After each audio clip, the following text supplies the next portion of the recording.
Hvad så bryder? Bavianer og bonser? Og vi har noget lidt dejligt tv til her. Vi ses derude, gangsters. Min Paul Disney. Jo. Løfter den. Nej. Paul, hvordan var det, da du opfandt swag sidst i 80'erne? Hvordan vidste du, det ville blive så stort? Overhovedet ikke.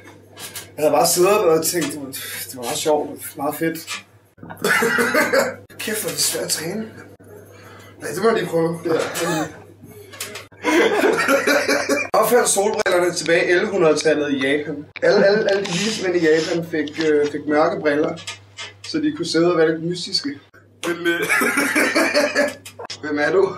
Jeg var en af de vise mænd i Japan. Er jeg fra Japan? Så gengæld så træner jeg utroligt meget. Ghetto-træning er det nye. Så nede på legepladsen, så løfter man nogle børn. Fordi jeg løfter dem rigtig hurtigt og tungt og hårdt. Så jeg fik 3 slædehunde til det. Men han var da fri nok, du har ikke skudt ham med noget. Jo.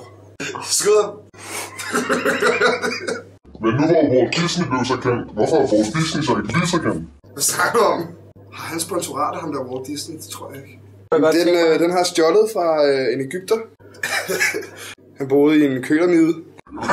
Hvordan var det at bo med en kølermide? Fucking irriterende. Blåhulen.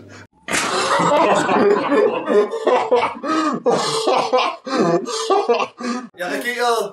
Jeg var den sidste Haribo. Problemet med Vestetati, det er, at han stadig ikke har givet det bling tilbage, han lånte af mig. Det er fucking mit. Han tror også mit. Hvem er hans hudfarve? Også min. Generelt, jamen altså, hip-hoppers. For helvede, tag den der rygsæk af på scenen. Det er så grimt. Jeg hader det. Skyder dig. Og hvis du skulle sende nogle sidste skud ud til hårdt blokliv, hvad skulle det så være? Bang, mor! Skud til mig. Så hårdt havlgevær. Fucking hip-hop-livet, mand. Ja. Dem, der er på gaden, dem, der holder det ægte. Dem, der laver pengene. Okay. Mig. Fuck, du kan ikke fylde mig, når jeg ikke solbriller på. Jeg er ikke mig. Hårdt blokliv!